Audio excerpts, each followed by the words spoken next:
Let's talk about shutter speed. Shutter speed is how long the camera sensor sees light, or you can say is the length of time the shutter is open.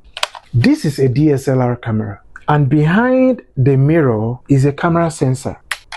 Before choosing a shutter speed, there are a few questions you will need to ask yourself. Do you want to slow motion or do you want to stop time? Here are examples of shutter speed.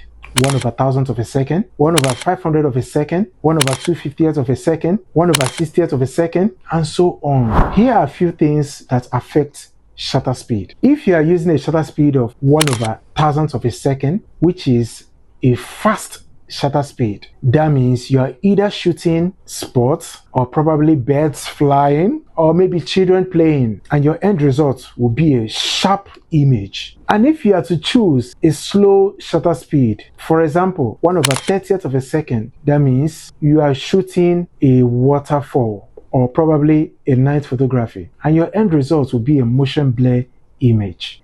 Here is a beginner's tip. Never shoot below 1/100th of a second whilst hand-holding your camera.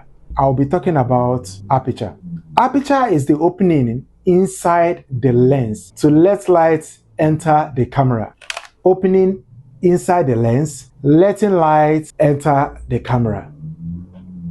We have examples of aperture ranging from the lower aperture of f1.8, f2.8, f5.6, f8, f11, and so on. Then, for instance, take an aperture to be like a window. The larger the window, the larger the light. Or rather, the smaller the window, the smaller the light that comes into the room. These are two things that aperture affects in photography. The first is the brightness. If you are shooting a picture using an aperture of f1.8, which is the lowest aperture, you will end up having a brighter image. But if you decide to shoot a picture using an aperture of f8 or f11, that means you'll be having a darker image. Then the second thing that aperture affects is the background blur. If you are to take a picture using an aperture of f1.8, that means you'll be having a blur background and your subject will stand out. Or if you decide to use an aperture of f8,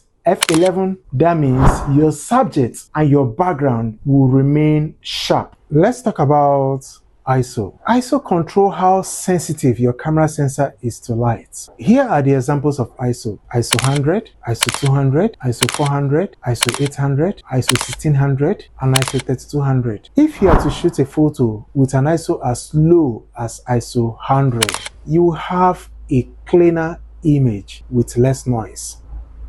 But if you are to shoot your photos with an ISO as high as ISO 3200, you will have a brighter image with more noise.